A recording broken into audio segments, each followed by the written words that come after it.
نبی پاک صلی اللہ تعالیٰ علیہ وسلم نے ارشاد فرمایا تم میں سے کوئی شخص اس وقت تک مومن ہی ہو سکتا، مومن ہی نہیں ہو سکتا جب تک تقدیر کے اچھا اور برا ہونے پر ایمان نہ لائے۔ تقدیر پر ایمان لائے، اللہ تعالیٰ کی قدرت پر اس کا ایمان ہو، یعنی اس کا ذہن بن جائے کہ جو مصیبت مجھے پہنچی ہے نا یہ میرے نصیب میں تھی، یہ آنی تھی۔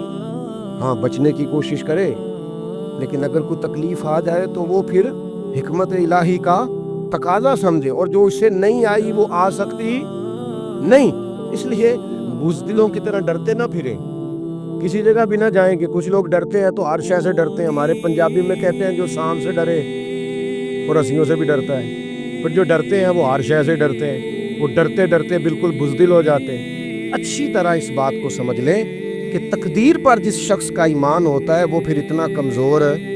حضرت عبداللہ ابن عباس سے نبی کریم علیہ السلام نے فرمایا سارے لوگ جمع بھی ہو جائے نا تیری بھلائی کرنے پر، اتنی دیر نہیں کر سکتے جب تک رب نہ چاہے، اور سارے جمع بھی ہو جائے نا تیرا نقصان کرنے پر تو اتنی دیر کر نہیں سکتے جب تک اللہ کی حکمت نہ ہو۔ خوف کس بات کا جی؟